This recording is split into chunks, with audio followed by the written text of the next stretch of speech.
الحمد لله الذي هدانا لهذا وما كنا لنهتدي لولا أن هدانا الله. اللهم صل على محمد وعلى آل محمد وبارك وسلم. أعوذ بالله من الشيطان الرجيم. بسم الله الرحمن الرحيم. اليوم أكملت لكم دينكم وأتممت عليكم نعمتي ورضيت لكم الاسلام دینا. صدق اللہ العظیم. میرے عزیزوں اور دینی بھائیوں، اللہ سے ایسا تعلق ہو جائے جیسے کہ ایک چاہنے والے کا اپنے محبوب سے ہوتا ہے. اللہ سے ایسے تعلق ہو جائے جیسے کہ وہ نظریاتی طور پر مانتا ہے. اللہ تو اللہ ہی ہے، مسجد میں بھی ہے، گھر میں بھی ہے، میری خلوت میں بھی ہے، میری جلوت میں بھی ہے، میری تمناؤں میں بھی ہے، میری تنہائیوں میں بھی ہے. بعض اللہ والے فرمایا کرتے تھے گھر سے نکلتے ہوئے کہ ہم آج کے دن کی شروعات نگاہوں کی پاکیزگی سے کریں گے، کیونکہ سب سے اخیر میں نگاہ مسلمان ہوتی ہے. پیر مسلمان ہو گیا، ہاتھ مسلمان ہو گیا، خرچ کرنا مسلمان ہو گیا، آدمی کی نگاہ سب سے اخیر میں مسلمان ہوتی ہے. حضرت حکیم الامت حضرت تھانوی رحمۃ اللہ علیہ فرماتے ہیں کہ جیسے ایک سلیم الطبع آدمی اپنے گھر والوں کے ساتھ تنہائی میں ہو اور کوئی اور دیکھ رہا ہو تو ظاہر ہے کہ ایک شریف انسان کو اپنے تنہائی کے کام کرنے میں جو لطف آنا چاہیے وہ نہیں آئے گا، کوئی اور دیکھ رہا ہے. فرماتے ہیں ایسے ہی جس کے دل میں ایمان ہے اس کو گناہ میں مزہ نہیں آ سکتا ہے. گناہ کرتے وقت یہ بات اس کے اندر کرکراپن پیدا کرے گی. گناہ کرتے وقت یہ بات بدمزگی پیدا کرے گی کہ میرا اللہ مجھے دیکھ رہا ہے، میرا اللہ مجھے دیکھ رہا ہے. ایمان بہت بڑی چیز ہے. حالات آ جائے تو ایک اللہ کی طرف رجوع ہوتا ہے. کفر کی مثال جیسے قرآن نے دیا، ظلمات بعضها فوق بعض، اندھیروں پر اندھیرا ہے، کبھی کسی مورتی کی طرف، کبھی کسی درخت کی طرف. ایک اللہ اسے نظر نہیں آتا ہے، ایک اللہ اسے نظر نہیں آتا ہے. من ردته الطیرۃ عن حاجته فقد اشرک، من ردته الطیرۃ عن حاجته فقد اشرک. بدفالی لے لی کسی شخص نے کہ اگر میں اس سانپ کو دودھ نہیں ڈالوں گا تو پھر میرے کاروبار اجڑ جائیں گے. اس سال ہم جوان لڑکی کو دریائے نیل میں نہیں ڈالیں گے، پانی کی سطح نیچے گر جائے گی. انڈونیشیا، سری لنکا، کئی ایسے ممالک ہیں. ایک زندہ دل بندے خدا پہنچا اور وہاں کے علاقے میں سنا کہ صاحب پوری بستی ماتم کر رہی ہے. اس بندے خدا نے پوچھا کہ کیا بات ہے؟ یہاں پہ آج خاص قسم کی رات ہے، یہاں پہ ایک چڑیل رہتی ہے، یہاں کے سمندر میں کوئی ایسی شیطانی مخلوق رہتی ہے. اگر ہم لڑکی کو بنا سنوار کر نہیں ڈالیں گے تو وہ شیطانی طاقتیں بستی کو نقصان پہنچاتی. آج بادشاہ کی بیٹی کو ڈالنا ہے. حضرت عمر رضی اللہ عنہ کے زمانے کا بھی واقعہ. حضرت عمر رضی اللہ عنہ نے فرمایا اسلام کے بعد اس کی اجازت نہیں ہے۔ ایمان توہم پرستی سے روکے گا، ایمان آدمی کو بدشگونی سے روکے گا، اللہ کے غیر سے ڈر رہا ہے، اگر میں پیلے کپڑے پہن لوں گا تو حادثے کا شکار ہو جاؤں گا، اگر میں چوکھٹ کو ایسے نہیں بناؤں گا تو برکتیں نہیں آئے گی۔ یہ سب اللہ کے غیر سے ڈرنا ہے، یہ سب توہم پرستی ہے۔ حضرت نبی پاک صلی اللہ علیہ وسلم نے فرمایا جس کی بدفعلی اس کو اپنا کام کرنے سے روک دے اس نے اللہ کے ساتھ شرک کیا ہے، اللہ کے غیر کو سمجھ رہا ہے کہ وہ نقصان دینے والی ہے، اللہ کے غیر کو سمجھ رہا ہے کہ وہ نقصان دینے والی ہے۔ اللہ کی ذات پر یقین، اللہ کی صفات پر یقین، اولاد دینے والے اللہ ہیں، کاروبار کے چلانے والے اللہ ہیں، ہر بنی ہوئی چیز ہمیشہ بنانے والے کی محتاج ہوتی ہے، ہر بنی ہوئی چیز ہمیشہ بنانے والے کی محتاج ہوا کرتی ہے۔ اللہ سے مانگے گا، اگر مل گیا تو اللہ کی رحمت ہے، اگر نہیں ملا تو اللہ کی حکمت ہے۔ دعا میں دل کب لگتا ہے؟ جب آدمی کے پاس یقین کی طاقت ہو۔ نمک کو کیوں مانگو اللہ سے میں؟ جوتے کا تسمہ کیوں مانگو میں اللہ سے؟ بندگی اور عاجزی کا اعلی مقام ہے دعا۔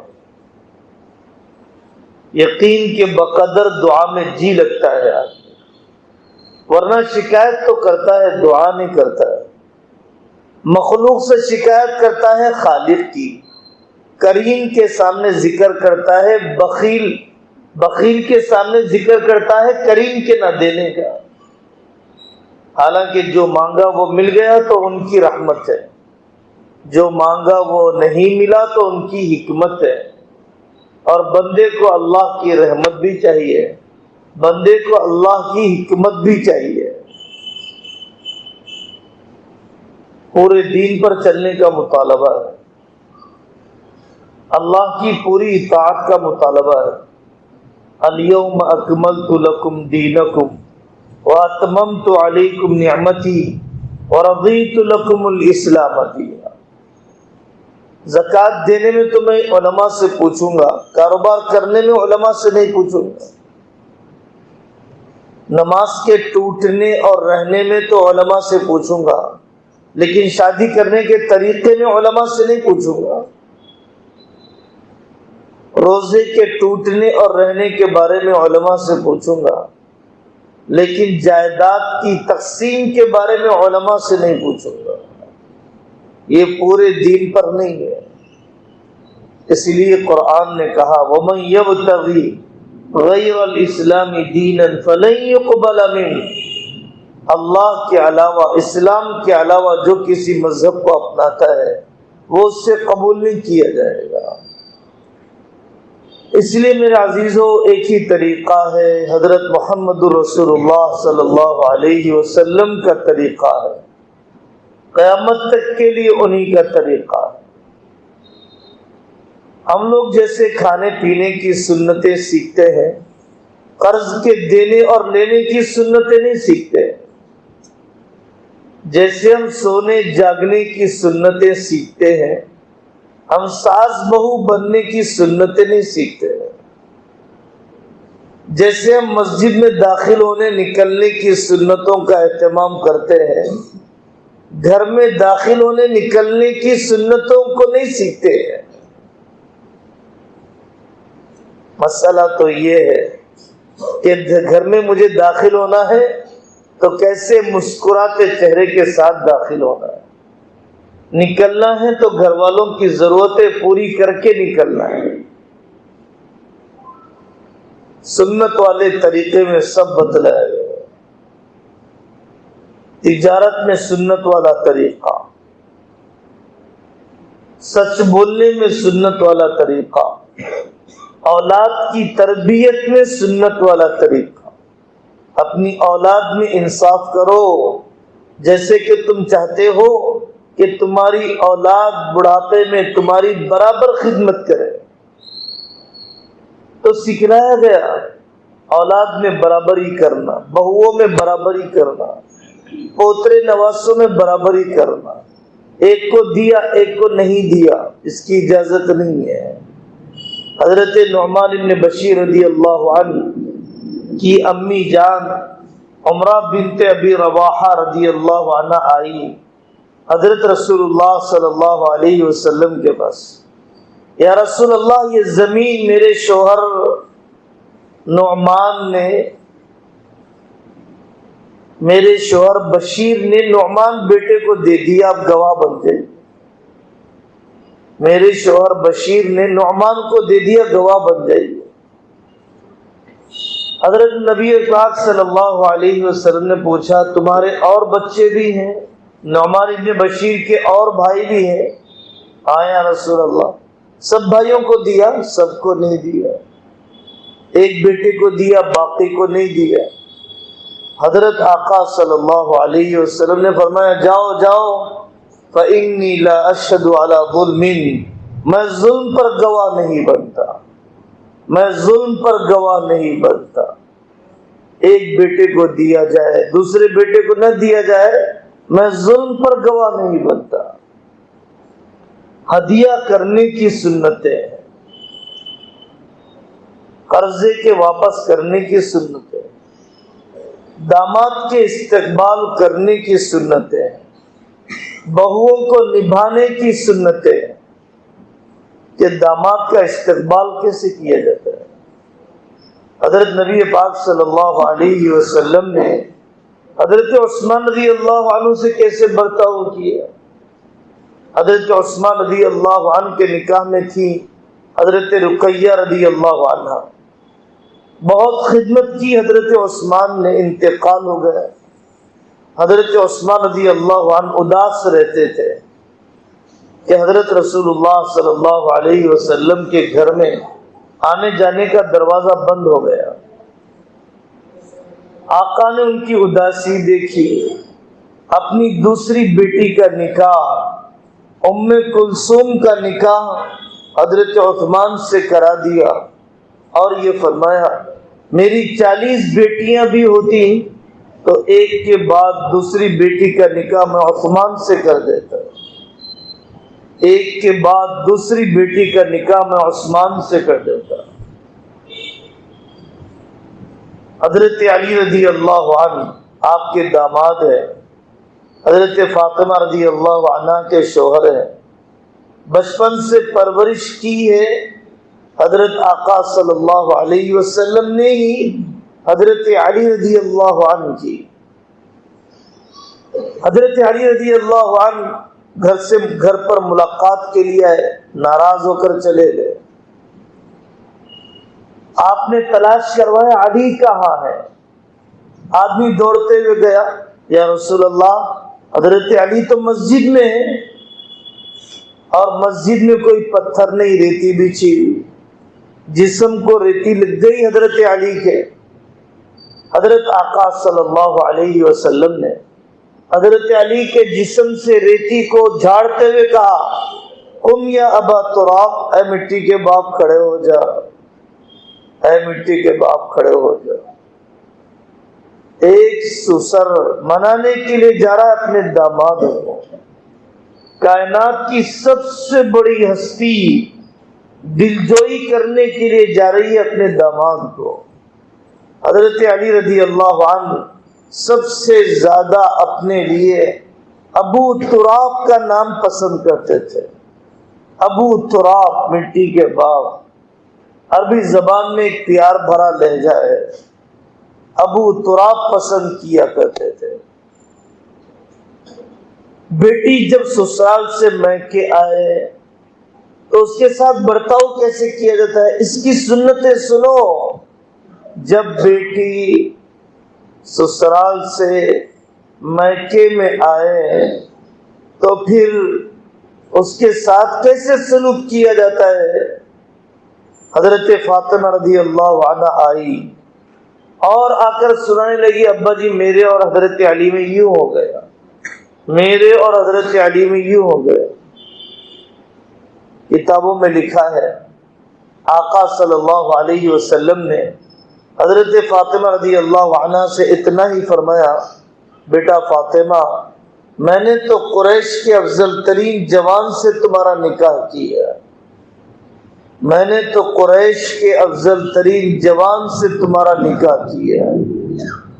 وہ باتیں نہ کرو کہ بیٹی کا اعتماد شوہر پر سے اڑ جائے، وہ باتیں کرو کہ جس سے بیٹی کا اعتماد شوہر پر بڑھ جائے، وہ باتیں نہ کرو کہ جس سے بیٹی کے لیے سسرال بدمزہ ہو جائے، وہ باتیں کرو کہ جس سے بیٹی کو سسرال اچھا دکھنے لگ جائے، میں کیا نہیں سسرال اچھا دکھنے لگ جائے۔ کتنی بڑی بات ہے۔ حضرت زینب سب سے بڑی بیٹی ہے، ان کا نکاح ہوا اسلام کے آنے سے پہلے ایک کافر شخص سے، ابو العاص بن ربیع رضی اللہ عنہ بعد میں سے بن گئے تھے۔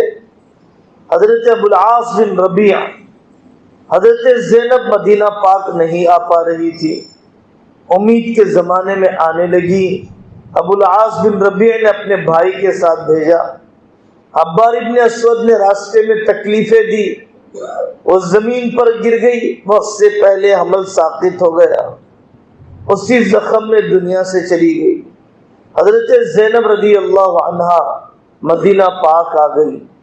ابو العاص بن ربیع بدر کے میدان میں گرفتار ہو کر آئے۔ حضرت رسول اللہ صلی اللہ علیہ وسلم کے قابو میں داماد آ گیا، لیکن آپ نے بے ادبی کا کوئی معاملہ نہیں۔ اپنی بیٹی حضرت زینب سے آپ نے فرمایا، بیٹا اپنے شوہر کا اکرام کرنا، لیکن تنہائی کا معاملہ نہ کرنا۔ اپنے شوہر کا اکرام کرنا، لیکن اب تک چونکہ انہوں نے اسلام قبول نہیں کیا ہے، اس لیے بیوی شوہر کا تعلق قائم نہ کرنا۔ یہ ہے حق اور حد، حق اور حد۔ پوری شریعت نام ہے رائٹس اور لیمٹس کا، پوری شریعت نام ہے حقوق اور حدود کا۔ برتاؤ کیسے کیا جاتا ہے اپنی چچی سے، اخلاق کیسے بڑھتے جاتے ہیں اپنی ساس سے، صبر و تحمل کیسے کیا جاتا ہے اپنی معاشرتی زندگی میں۔ اچھے اچھے دیندار جب سسرالی بات آتی ہے تو بے قابو ہو جاتے ہیں۔ امی جان حضرت عائشہ رضی اللہ عنہا پر بدکاری کا الزام لگا۔ صفوان ابن معطل اور عائشہ طائف کے پتھر بھی چھوٹے پڑ گئے، احد کے زخم بھی اس کی تکلیف چھوٹی ہو گئی جب حضرت عائشہ رضی اللہ عنہا پر تہمت لگائی گئی۔ لیکن حضرت آقا صلی اللہ علیہ وسلم سارے جذبات کے باوجود اتنا صبر کہ آپ نے اعتدال سے فرمایا، عائشہ اگر ایسی کوئی بات ہے تو استغفار کر لو، اور اگر ایسی کوئی بات نہیں ہے تو پھر انتظار کر لو اللہ کی طرف سے وحی کے آنے کا۔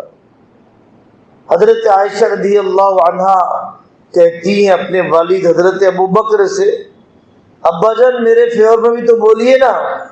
حضرت ابو بکر کے صبر پر قربان جاؤں، حضرت ابو بکر نے فرمایا، بیٹا مجھ سے کچھ نہیں کہا جاتا ہے۔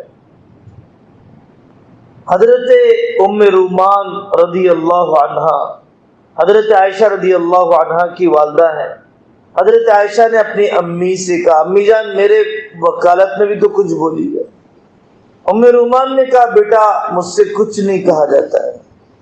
حضرت عائشہ رضی اللہ عنہا کے آنسو نہیں تھمتے ہیں، قرآن کی آیت اتر گئی، رکوع اتر گیا، سبحانک ھذا بہتان عظیم، یہ تو زبردست الزام ہے حضرت عائشہ پر۔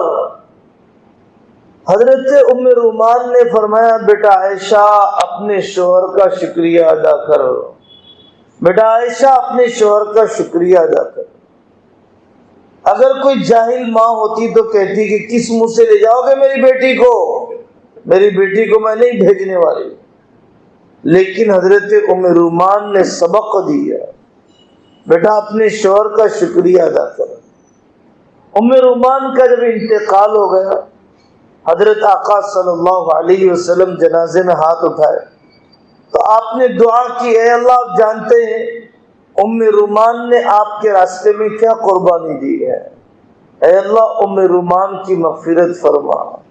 یہ وہ دعا ہے جو آقا صلی اللہ علیہ وسلم نے اپنی ساس کے لیے کی ہے، یہ وہ دعا ہے جو آپ نے اپنی چچی اسد بنت عبد المطلب کے لیے کیا ہے، فاطمہ بنت اسد کے لیے کیا ہے کہ اے اللہ میری اس چچی نے تو ماں کی طرح میری خدمت کی تھی، آپ میری چچی کو شان شان بدلہ عطا فرمائیے۔ میرے عزیزو، شرعی پردے سے ہی دل پاک رہیں گے، رواجی پردے سے دل پاک نہیں رہیں گے۔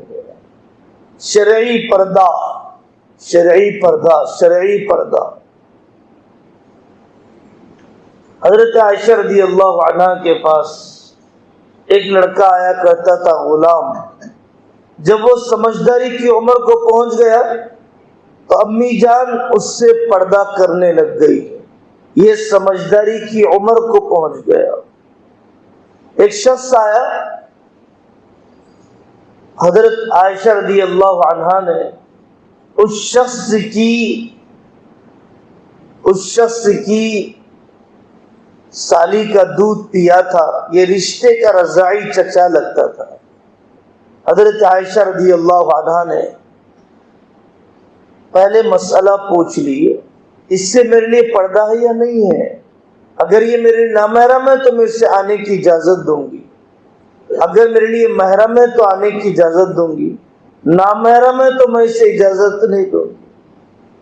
رائے کے علاقے کا واقعہ ہے، قاضی صاحب کے پاس مقدمہ آیا، بیوی نے مقدمہ ڈال دیا، شوہر نے میرا مہر ادا نہیں کیا، شوہر نے کہا میں نے اس کا مہر ادا کر دیا۔ قاضی صاحب نے کہا دو گواہ لاؤ، دو گواہ آ گئے، ان دونوں گواہوں نے کہا کہ جب تک ہم اس عورت کو نہیں دیکھیں گے کیسے گواہی دیں گے، اسی عورت کا مہر باقی ہے کیسے گواہی دیں گے؟ گواہوں کے سامنے چہرہ کھولنا جائز ہے۔ قاضی صاحب نے اس عورت سے کہا اپنا چہرہ کھولو گواہوں کے لیے۔ شوہر کی غیرت پھڑپڑا گئی، شوہر کی حمیت پھڑپڑا گئی۔ شوہر نے کہا قاضی صاحب میں دوبارہ مہر دینے کے لیے تیار ہوں، لیکن اجنبی مرد کے سامنے بیوی کا چہرہ کھلنا گوارا نہیں ہے، میں دوبارہ مہر دینے کے لیے تیار ہوں، لیکن میں اجنبی گواہوں کے سامنے جائز ہے لیکن میں چہرہ کھولنے کی اجازت نہیں دے سکتا۔ یہ حیا کی بلندی ہے، یہ حیا کی بلندی ہے۔ ہلاکو خان نے حملہ کیا بغداد پر، ابو جعفر منصور کو قتل کر دیا، بیوی کو قبضے میں لے لیا۔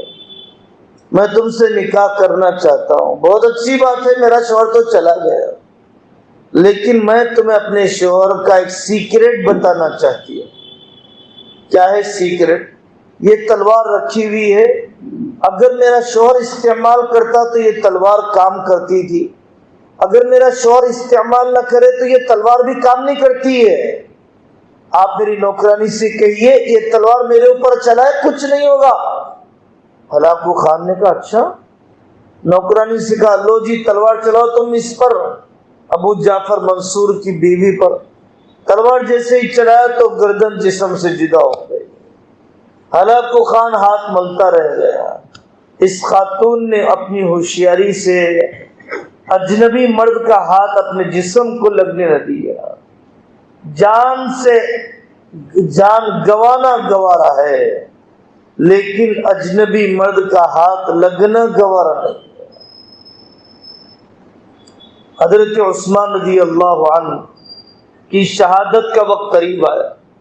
حضرت نائلہ نے کہا کہ آپ چھپ جائیے، میں کپڑے ڈال دوں گی، کچھ نہیں ملے گا تو اپنے بال آپ پہ ڈال دوں گی تاکہ بلوائی آپ کو سمجھ نہ سکے. حضرت عثمان رضی اللہ عنہ نے فرمایا کہ میرا شہید ہو جانا آسان ہے، نامحرم کی نظر میں تمہارے بال آ جانا گوارا نہیں ہے. حضرت عثمان رضی اللہ عنہ شہید ہو گئے. زندوں سے پردہ، مردوں سے پردہ، شادیوں میں پردہ، جنازوں میں پردہ. حضرت زینب رضی اللہ عنہ کا ولیمہ ہوا. گھر بہت چھوٹا، کھڑے ہو جائیں تو چھت لگ جائے، لیٹ جائے تو پیر لگ جائے. اتنے چھوٹے گھر میں جب صحابہ کھانا کھا کے جاتے تھے، حضرت زینب رضی اللہ عنہ چادر اوڑھ کے دیوار کی طرف منہ کر کے بیٹھ گئی. اتنے چھوٹے گھر میں پردہ ہے، تنگیوں میں پردہ. حضرت عمران ابن حسین کے ساتھ ملاقات کے لیے آئے آقا حضرت فاطمہ رضی اللہ عنہا سے. آپ نے فرمایا میں اور عمران ابن حسین اندر آنا چاہتے ہیں. حضرت فاطمہ نے فرمایا کہ ابا جی اتنا کپڑا نہیں ہے کہ میں نامحرم کو اندر آنے کی اجازت دے دوں.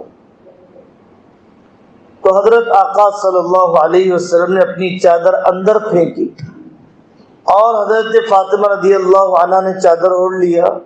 پھر اس کے بعد آپ نے فرمایا کہ میں اندر آ سکتا ہوں. اب عمران ابن حسین کے ساتھ اندر آ رہے ہیں. کپڑوں کی تنگی میں پردہ، کپڑوں کی تنگی میں پردہ، میدان جنگ میں پردہ. ام خلاد رضی اللہ عنہ کا بیٹا شہید ہو گیا. اپنے بیٹے کے لاش کو دیکھنے کے لیے جانے لگی. نہ بالوں کو بکھیرا، نہ سینے پر مارا. لوگوں نے کہا تیرا بیٹا شہید ہو گیا ہے، تو نے بالوں کو بکھیرا نہیں، سینے پہ مارا نہیں. حضرت ام خلاد نے فرمایا میرا بیٹا تو مرا ہے، میری حیا نہیں مر گئی. میرا بیٹا تو مرا ہے، میری حیا نہیں مر گئی. کربلا میں حضرت زینب رضی اللہ عنہا، حضرت حسین رضی اللہ عنہ کی شہادت کا وقت جب قریب آیا تو بہن گھر خیمے سے باہر نکل گئی. میرا بھائی، میرا بھائی، کربلا کا مقتل ہے. حضرت حسین نے فرمایا بہن اندر چلی جاؤ، عورتوں پر جہاد نہیں، عورتوں پر پردہ ہے، بے پردہ نہ ہونا، اندر چلی جاؤ. میدان جنگ میں پردہ. حضرت عائشہ رضی اللہ عنہ کے کمرے میں جب حضرت محمد صلی اللہ علیہ وسلم کو دفن کیا گیا، امی جان آتی جاتی رہتی تھی. جب حضرت ابوبکر کو دفن کیا گیا، ایک شوہر ایک باپ آتی جاتی رہتی تھی. جب حضرت عمر رضی اللہ عنہ کو دفن کیا گیا تو حضرت عائشہ رضی اللہ عنہا جب اپنے حجرے میں آتی، شوہر اور باپ اور حضرت عمر کی قبر کے پاس جب آتی تو چادر میں ڈوبی بھی آتی کہ مجھے عمر سے شرم آ رہی ہے، مجھے عمر سے شرم آ رہی ہے. یہ حصہ تو عورت کا ستر ہے. میرے لیے جائز نہیں ہے کہ میں اپنی ماں کے اس حصے کو دیکھوں. میری بہن کی پیٹھ تو میرے لیے ستر ہے. میرے لیے جائز نہیں ہے کہ میں بہن کی پیٹھ کو دیکھوں. 24 گھنٹے دکھانے والی بھی حرام میں ہے اور دیکھنے والا بھی حرام میں ہے. یہ لباس مسلمانوں کے نہیں ہے، یہ لباس غیروں کے ہیں. اے عورت، جب تک زندہ تھی تو جو چاہے پہنا، جب مر جائے گی تو تیرا رب تجھے 5 کفن کے کپڑے پہنائے گا. جب تم مر جائے گی تو تیرا رب تجھے 5 کفن کے کپڑے پہنائے گا. مرد کے لیے تو صرف 3 کپڑے ہیں کفن میں، لیکن عورت کے لیے 5 کپڑے ہیں. تو میرے دوستو، شرعی پردہ، شرعی پردہ، ذالکم اطہر لقلوبکم وقلوبہن. 5th کلاس میں آتے ہوئے بیٹیاں قریب البلوغ ہو جاتی ہیں اور 6th 7th میں بالغ ہو جاتی ہیں. اب میں اسے اجنبی مردوں کے ساتھ نہیں بٹھا سکتا ہوں. روئی کے سامنے آگ ہو نہ جلے نہیں ہو سکتا، بے پردگی ہو دل گندے نہ ہو نہیں ہو سکتا، نہیں ہو سکتا، نہیں ہو سکتا. پردہ حضرت عائشہ سے معاف نہیں، میری بیٹی سے کیسے معاف ہو جائے گا؟ پردہ حضرت محمد صلی اللہ علیہ وسلم سے معاف نہیں، ماسٹر صاحب سے کیسے معاف ہو جائے گا؟ مولوی صاحب سے کیسے معاف ہو جائے گا؟ مبلغ صاحب سے کیسے معاف ہو جائے گا؟ وَإِذَا سَأَلْتُمُوهُنَّ مَتَاعًا فَاسْأَلُوهُنَّ مِنْ وَرَاءِ حِجَابٍ. اے لوگو، اگر تمہیں، اے ابو بکر، اے عمر، اے عشرے مبشرہ، اے اصحاب بدر، اے اصحاب بیعت رضوان، تمہیں اگر محمد صلی اللہ علیہ وسلم کی بیویوں سے کچھ مانگنا ہو، پردے کے پیچھے سے مانگنا. اسی میں تمہارے دل پاک رہیں گے اور ان کے بھی دل پاک رہیں گے. اور جہاں بے پردگی آ جائے گی دل گندے ہو جائیں گے، دل گندے ہو جائیں گے. یہ مستورات کے کام کا مقصد ہے شرعی پردے کو زندہ کرنا. پردہ پہلے مردوں میں زندہ ہوتا ہے، عورتوں میں نہیں. پردہ پہلے مردوں میں زندہ ہوتا ہے، عورتوں میں نہیں. پہلے میری نگاہیں تو نیچی ہو، پہلے میرے سامنے نامحرم آ جائے، چچا زاد بہن آ گئی، خالہ زاد بہن آ گئی، مامیاں آ گئی، چچی آ گئی، میں نے کہا سب احترام ہے آپ کا، لیکن میں آپ سے بے پردگی نہیں کر سکتا. میرے اللہ کا حکم ہے، میرے اللہ کا حکم ہے. میں رشتہ بھی پورا جوڑوں گا، پردہ بھی پورا کروں گا. پردہ بھی پورا، خدمت بھی پوری. پردہ بھی پورا، خدمت بھی پوری. پردے کی آڑ میں خدمت سے جی نہیں چراؤں گا اور خدمت کے نام پر بے پردہ نہیں کروں گا. اپنی بیوی کو راشن کی لائن میں کھڑا نہیں کروں گا، اپنی بیوی کو صحن جھاڑنے پہ مجبور نہیں کروں گا. میں سامان بیچنے کے لیے سڑکوں پر کھڑا نہیں کروں گا. جسم کی نمائش سے مجھے پیسہ کمانا نہیں ہے. حضرت نبی پاک صلی اللہ علیہ وسلم نے جو طریقہ دیے، معیشت کا طریقہ، تجارت کا جو طریقہ دیا ہے، اس میں دھوکہ نہیں ہے، اس میں خیانت نہیں ہے، اس میں وعدہ خلافی نہیں ہے. معال من اقتصد، کہ جو اپنے خرچ کرنے میں درمیانی طریقہ اپناتا ہو وہ کبھی بھکاری نہیں بنے گا. ما قل وکفا خیر مما کثر والہا، وہ تھوڑا سا مال جو تیرے لیے کافی ہو جائے اس زیادہ مال سے بہتر ہے جو تجھے اللہ سے غافل کر دے. اور یہ پالیسی دی گئی، ارض بما قسم اللہ لک تکن اغنى الناس، اللہ کے دیے پر راضی ہو جا، سب سے بڑا مالدار ہو جائے گا. ورنہ دنیا کا سب سے بڑا مالدار بھی لالچ میں 6 گھنٹے سے زیادہ نہیں سوتا ہے، کھاتا بھی نہیں ہے ٹائم پر. تو دنیا کا سب سے بڑا مالدار بننے سے تجھے سکون نہیں ملے گا، اللہ کے دیے پر راضی رہنے سے تجھے سکون ملے گا. بیاج کا کانٹا 24 گھنٹے چلتا ہے، محنت کا کانٹا 8 گھنٹے چلتا ہے. بیاج کا کانٹا ہالیڈے میں بھی چلتا ہے، محنت کا کانٹا صرف ورکنگ ڈے میں چلتا ہے. محنت کا کانٹا کورونا میں نہیں چلے گا، لیکن بیاج کا کانٹا کورونا میں بھی چلے گا. تو محنت کبھی بیاج کا مقابلہ نہیں کر سکتی، محنت کبھی بیاج کا مقابلہ نہیں کر سکتی ہے. سود اور بیاج ہے غریب کی کمائی چوس کر بنیے کو دینے کے لیے. بنیوں نے سودی نظام کو رواج دیا نو رسک بینیفٹ کے لیے، نو رسک بینیفٹ کے لیے. ہمدردی ختم ہو جاتی ہے، انسانیت نکل جاتی ہے. اللہ کو راضی کرنے کے لیے قرض نہیں دیتا اور اس پر انٹرسٹ لینے کے لیے قرض دیتا ہے. اپنی کمائیوں کو حرام سے پاک کرو. لا يستوي الخبيث والطيب ولو اعجبك كثرة الخبيث. چاہے تجھے حرام دکھنے میں زیادہ نظر آئے، حرام دکھنے میں زیادہ نظر آئے، یہ رہنے والا نہیں ہے. حلال دکھنے میں ہمیشہ تھوڑا نظر آئے گا. ہیرے تھوڑے نظر آتے ہیں، پتھر زیادہ نظر آتے ہیں، کوئلہ زیادہ نظر آتا ہے، موتیاں تو بہت تھوڑی ہوتی ہے. تھوڑا حلال ہمارے لیے کافی ہے پہاڑوں کے حرام کے مقابلے میں.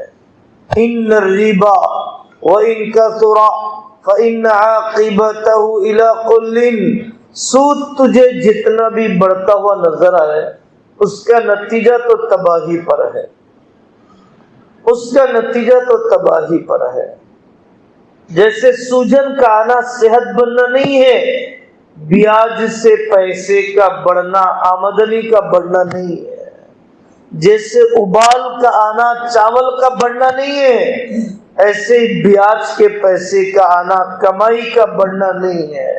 یہ ابال نیچے گر جانے والا ہے، یہ سوجن پھٹ جانے والی ہے. حرام مال کی کمائی کی مثال بھی یہی ہے، حرام مال کی کمائی کی مثال بھی یہی ہے. تو میرے عزیزوں، پردے کو زندہ کرو، کمائیوں کو علماء سے پوچھ کر چلو اور غیر مسلموں سے تعلقات کو سیکھو. ہمارے پاس اکرام مسلم ہے، اکرام ہم کریں گے مسلمان کا، مدارات کریں گے غیر مسلم سے، خدمت کریں گے غیر مسلم کی، اکرام کریں گے مسلمان کا. کفر سے نفرت ہے، کافر سے نفرت نہیں ہے. بیماری سے نفرت ہے، بیمار سے نفرت نہیں ہے. کافر قابل رحم ہے، جیسے ICU کا پیشنٹ قابل رحم ہوتا ہے. شفقت کے ساتھ اس کا علاج کرو. کافر کو شفقت کے ساتھ اسلام کی دعوت دو. بیماری میں تعزیت کرو، بیماری میں عیادت کرو، جنازے میں تعزیت کرو. اس کے تہوار میں مبارکبادی نہیں، اس کے گنیش کے لڈو کو خریدنا نہیں، ان کے تہوار میں کھانا کھلانا نہیں. جو کرنے کے لیے کہا جا رہا ہے، سورہ ممتحنہ کو پڑھو، قرآن پڑھو، قرآن سیکھو، قرآن کی تجوید، قرآن کی تفسیر. حضرت جی روزانہ کہتے ہیں مرکز نظام الدین میں تفسیر سے تعلق. صحابہ کی بیٹیاں سورۃ النور کے بغیر بالغ نہیں ہوتی تھی، صحابہ کے بیٹے سورہ مائدہ کے بغیر بالغ نہیں ہوتے تھے. غیر مسلموں سے تعلقات کے حدود سورہ ممتحنہ میں غیر مسلموں سے تعلق دین کی دعوت دینے کے لیے، غیر مسلموں سے تعلق اذان کیا ہے سناؤ، پردہ کیا ہے سناؤ، نکاح و طلاق کیا ہے سناؤ، دعوت دینے کے لیے غیر مسلم کے تعلق. میرا پڑوسی غیر مسلم ہے، میرے پاس اچھا کھانا پکے تو میں شوربہ بڑھا دوں، اس کو غیر مسلم کو دے آؤں، دل جیتوں، میں اپنی جگہ بناؤں. یہ ہمیں حکم دیا گیا، یہ ہمیں حکم دیا گیا.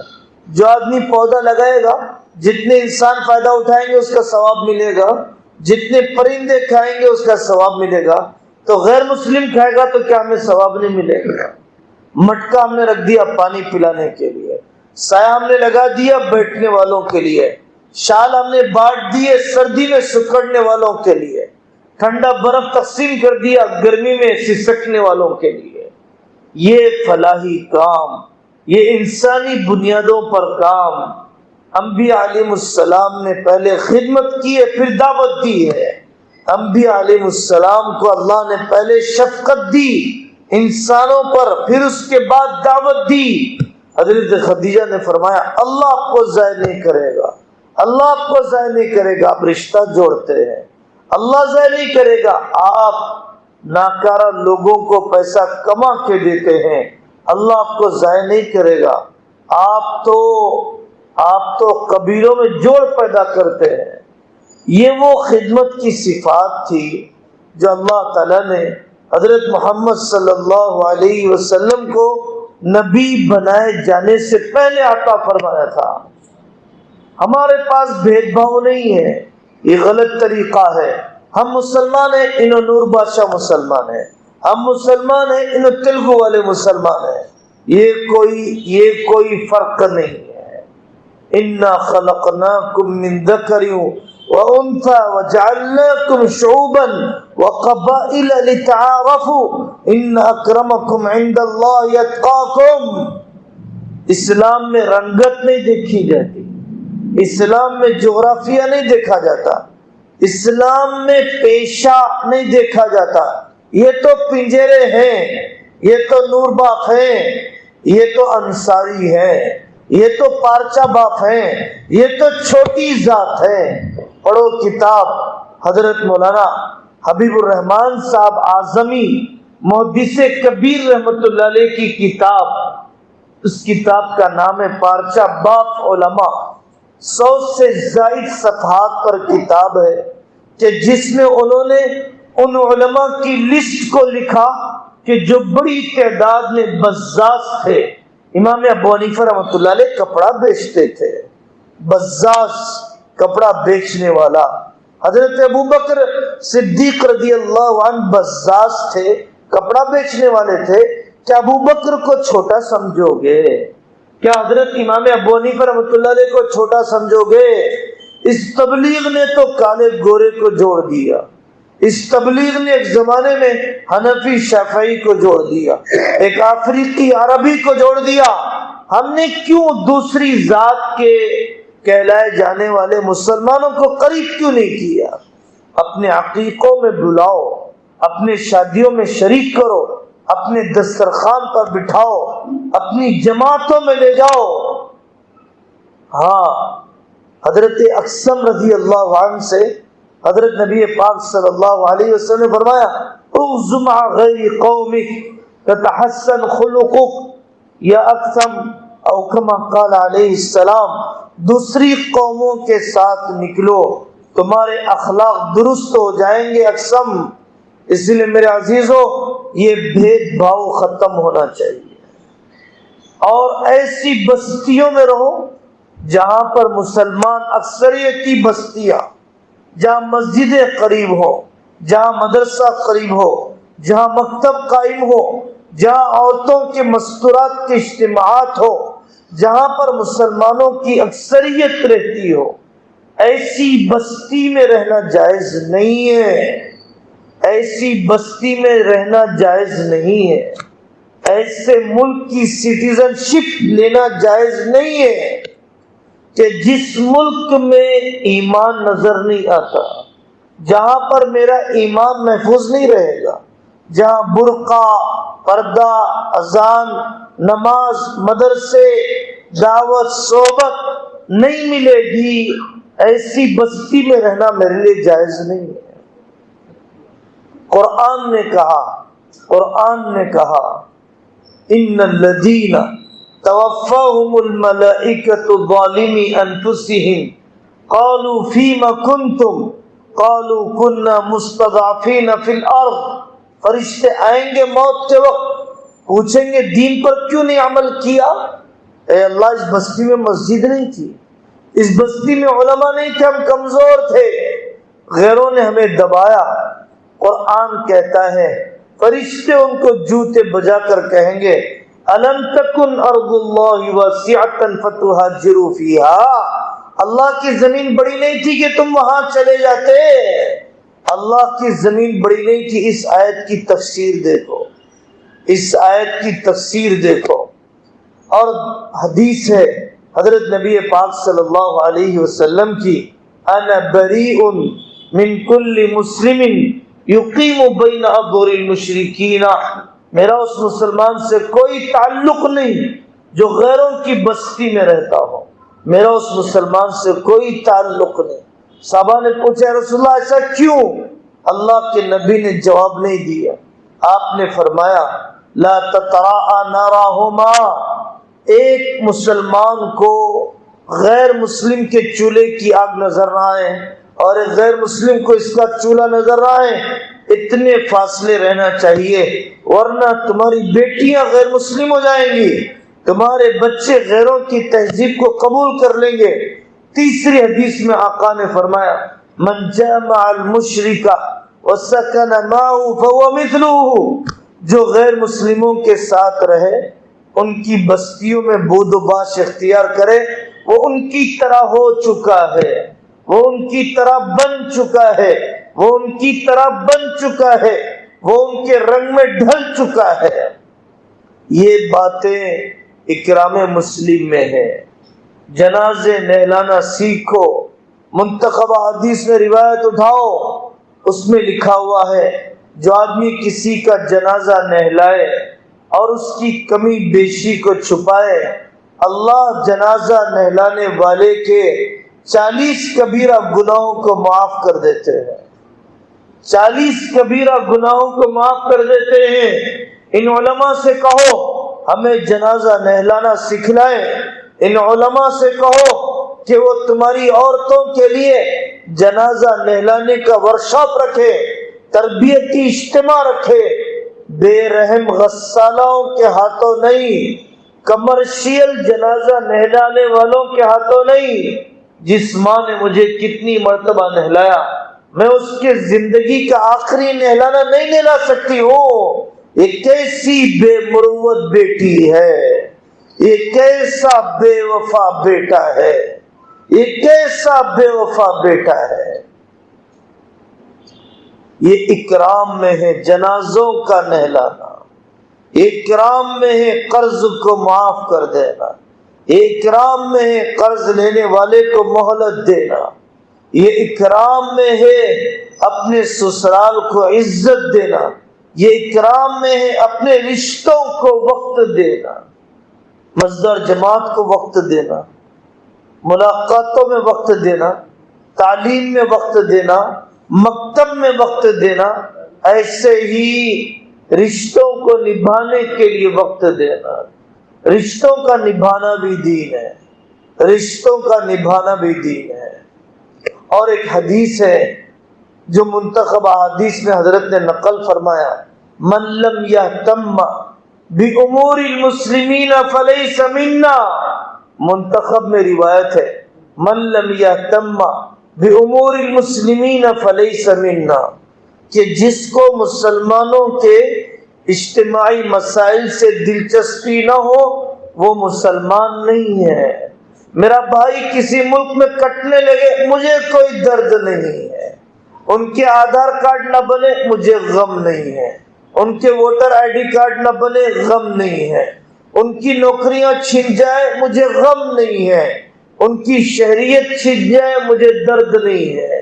یہ کامل مسلمان کہلائے جانے کے قابل نہیں ہے، یہ کامل مسلمان کہلائے جانے کے قابل نہیں ہے۔ کامل مسلمان کو اجتماعی مسائل سے تعلق ہوتا ہے۔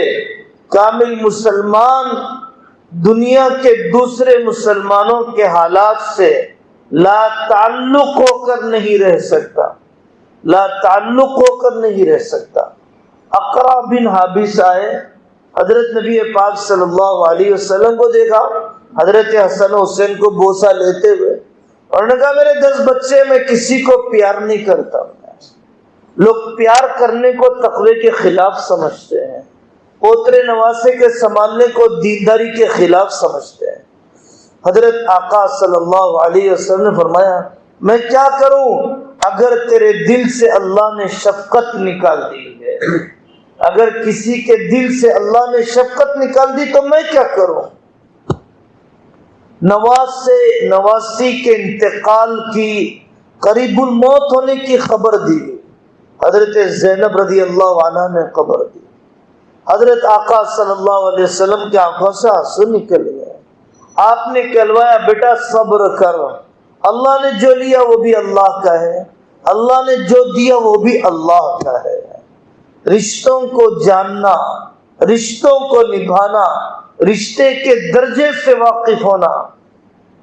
تعلموا من انسابکم کی تصلون به ارحامکم، اپنے نسب کو سیکھو۔ میرا ددیاری رشتہ دار کون ہے، میرا ننیالی رشتہ دار کون ہے، میرا پردادا کا رشتہ دار کون ہے، میرا پرنانا کا رشتہ دار کون ہے۔ رشتوں کو یاد رکھو۔ میرے آقا صلی اللہ علیہ وسلم اپنے پردادا، سکڑ دادا اور اوپر کے داداؤں کے رشتوں کو بھی یاد رکھتے اور ان رشتوں کو نبھایا، ان رشتوں کو نبھایا۔ حضرت حمزہ رضی اللہ عنہ کی بیٹی فتح مکہ کے موقع پر آ گئی، فتح مکہ کے موقع پر آ گئی۔ ایک صحابی نے کہا میں اس کی پرورش کروں گا۔ حضرت جعفر نے کہا حضرت حمزہ رضی اللہ عنہ کی بیٹی کی پرورش میں کروں گا، اس لیے کہ میں اس بچی کا چچا بھی ہوں اور اس کی خالہ میرے نکاح میں ہے۔ اصل بات یہ ہے، اور خالہ ماں کے برابر ہوتی ہے، اس لیے مجھے اس بچی کی پرورش کا حق دیا جائے۔ یہ ہے رشتوں کے نبھانے کے اصول، یہ ہے رشتوں کے نبھانے کے اصول۔ لیس الواصل بالمکافی انما الواصل الذی اذا قطعت رحمہ وصلها۔ رشتہ جوڑنے والا وہ نہیں ہے جو ادلا بدلا ہو، آپ سلام کریں گے میں کروں گا، آپ بلائیں گے تو میں بلاؤں گا۔ یہ رشتہ جوڑنا نہیں ہے، یہ ایکسچینج کرنا ہے۔ رشتہ جوڑنا کیا ہے؟ آپ نے رشتہ توڑا تو بھی میں نے رشتہ جوڑا، آپ نے سلام نہیں کیا تب بھی میں نے سلام کیا۔ یہ ہے صلہ رحم، یہ ہے صلہ رحم۔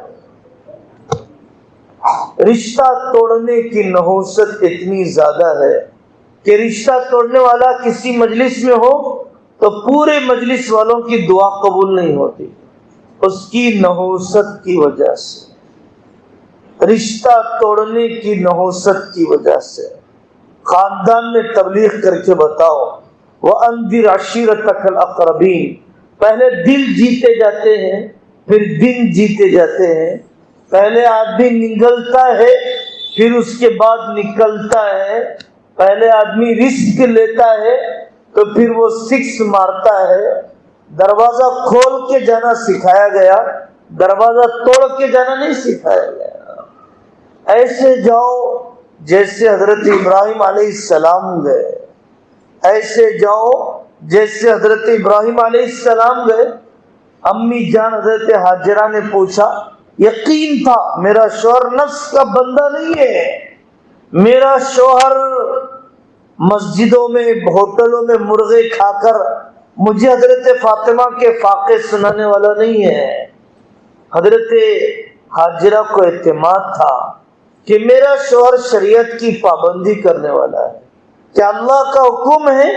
حضرت ابراہیم علیہ السلام نے اشارے سے جواب دیا، ہاں اللہ کا حکم ہے۔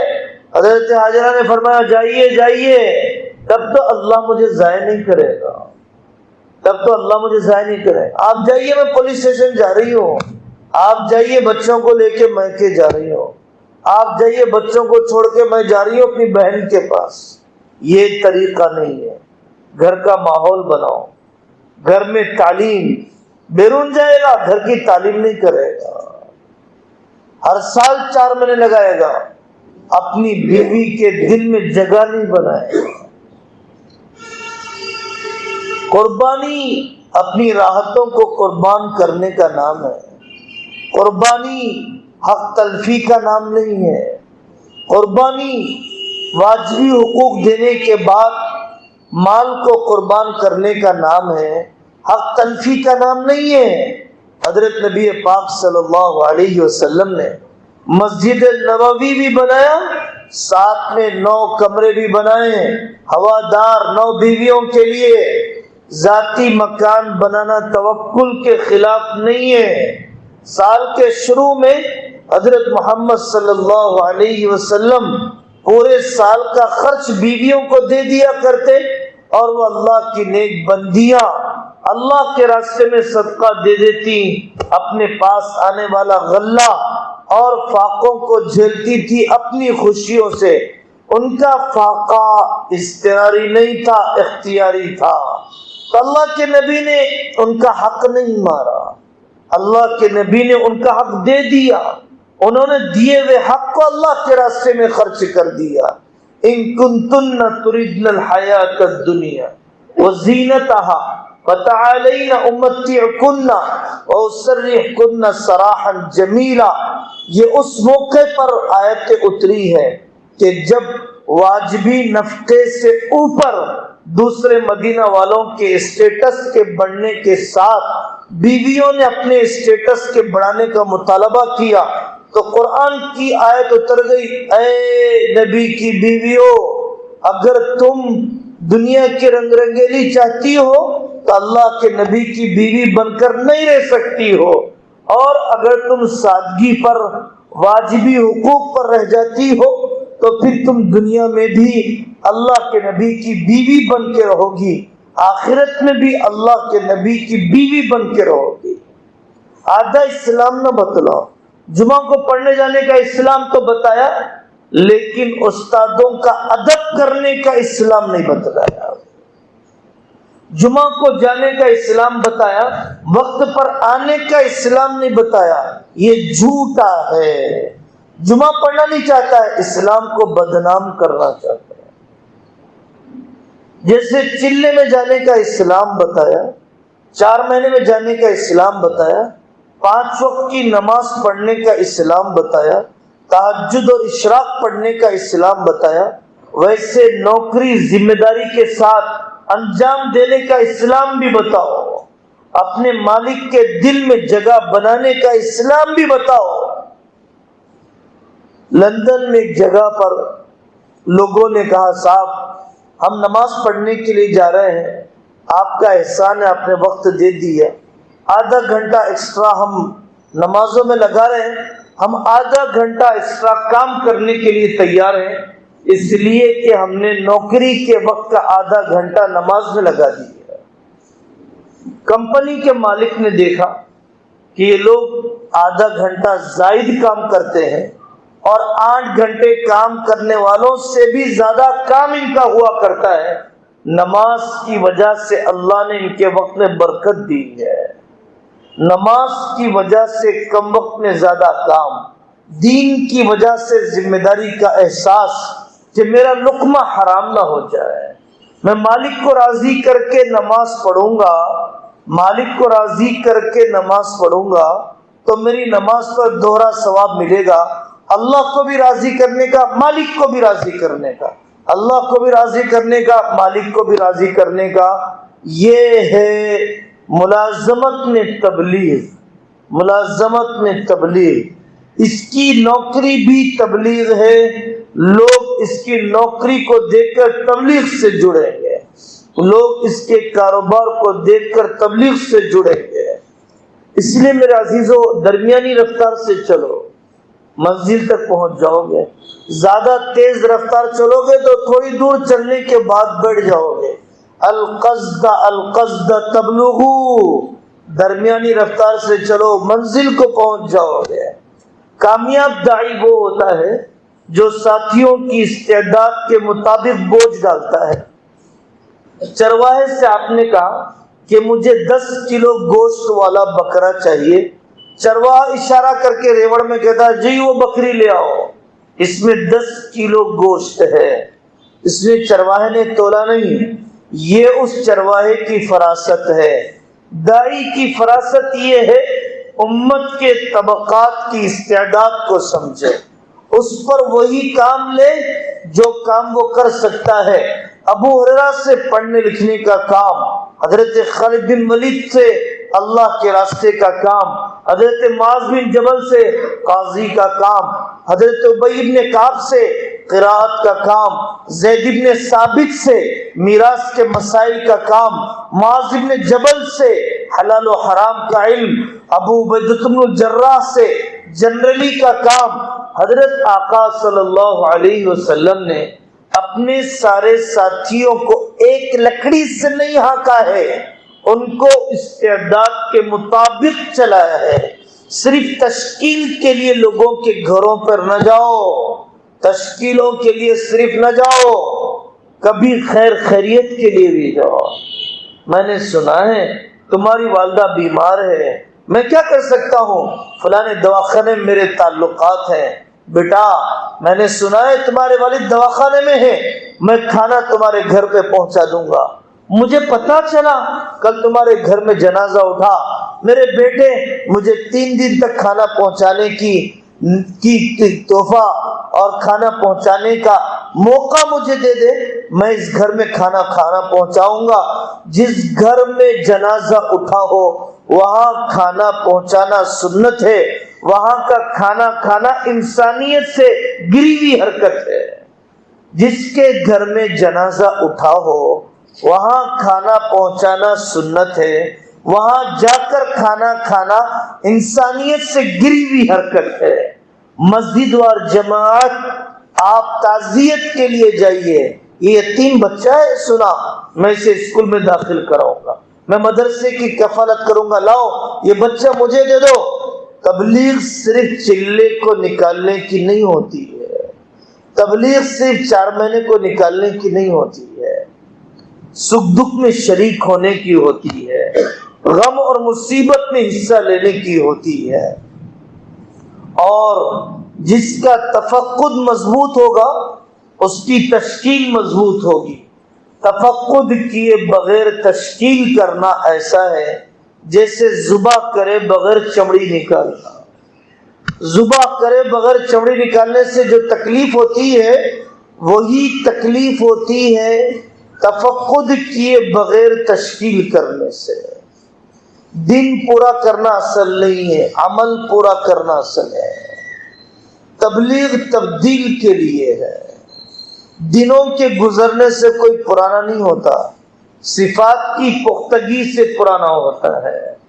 آدمی کو نمازی کہا جائے گا فجر میں نظر آنے سے، آدمی کو نمازی کہا جائے گا فجر کی نماز میں آنے سے۔ فجر کی نماز میرا اور آپ کا پیمانہ ہے نمازی قرار دیے جانے کا۔ جو سوتے وقت بستر پر فون لے کے سو رہا ہے اس نے فجر کی نماز کی نیت نہیں کی ہے۔ سردیوں میں بھی جو تہجد نہیں پڑھتا ہے وہ اللہ سے بے وفائی کرنے والا ہے۔ سردی کی اتنی لمبی رات میں تہجد نصیب نہیں ہے، بے وفائی کر رہا ہے۔ سردی کی چھوٹے دن عورتوں کے قضا روزے رکھنے کے لیے، سردی کے چھوٹے دن نفل روزے رکھنے کے لیے، اور سردی کی بڑی راتیں تہجد پڑھنے کے لیے اور تلاوت کرنے کے لیے، کمزوروں کی امداد کے لیے۔ اسی لیے میرے عزیزوں قدر کرو۔ جس کی زندگی میں کل ہے اس کو توبہ کی توفیق نہیں ملتی ہے، جس کی زندگی میں آج اور اب ہے اللہ اس کو توبہ کی توفیق دے دیتے ہیں۔ ساری ہوشیاری یہ ہے کہ میں اللہ کے کام کے لیے استعمال ہو جاؤں، ڈیڑھ ہوشیاری یہ ہے کہ میں نفس کے حوالے ہو جاؤں، ڈیڑھ ہوشیاری یہ ہے کہ میں کاروبار میں اور پھنس جاؤں، میں دین کے کام سے بچا نہیں، دنیا میں اور پھنس گیا، کاروبار میں اور پھنس گیا۔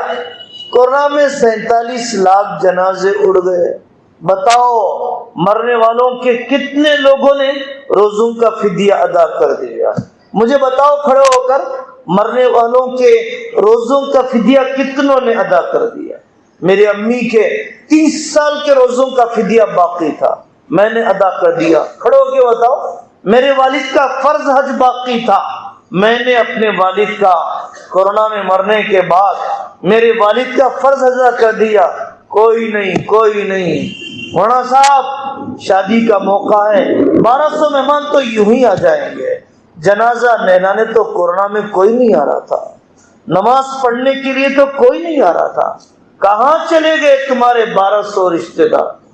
دنیا میں قیامت سے پہلے قیامت بتایا اللہ نے، موت سے پہلے موت بتایا اللہ نے، ہمارے دل کتنے سخت ہو گئے، کتنا جلدی ہم بھول گئے لاوارث جنازوں کو، کتنا جلدی ہم بھول گئے ان لاشوں کو جو دواخانوں کے باہر پڑے ہوئے تھے، کتنا جلدی ہم بھول گئے ان ڈیڈ باڈیوں کو کہ ماں کے جنازے کے بجائے کسی ہندو مرد کا جنازہ آ گیا، باپ کے جنازے کے بجائے کسی اور عورت کا جنازہ آ گیا۔ یہ لاوارثی ہماری آنکھوں نے دیکھا، دائیں بائیں موت للکارتی رہی، بلاتی رہی، لیکن زندگی کا ایک گناہ کم نہیں ہوا، ایک نیکی میں اضافہ نہیں ہوا۔ یقین کر لیجئے کہ دل پتھر بن چکا، اتنے سخت حالات نے بھی اللہ سے قریب نہ کیے۔ میرے عزیزو، میں بھی توبہ کرتا ہوں، آپ بھی توبہ کریں، اللہ تعالی ہمیں بچی کچی زندگی کی قدر کرنے کی توفیق عطا فرمائے، پورے دین پر چلنا، پوری زندگی چلنا، پورے عالم میں چلنا اللہ ہم سب کے لیے آسان فرمائے۔ اطمینان سے بیٹھے رہیں، کوئی اٹھنے کا ماحول نہ بنائے۔ جن ساتھیوں کے 4 مہینے 3 مرتبہ لگ گئے، بیرون ملک کا سفر ہو گیا، اللہ کی ذات پر بھروسہ کرتے ہوئے 5 مہینے بیرون ملک کے لیے بتلاؤ، اللہ ہم سب کے لیے آسان فرمائے۔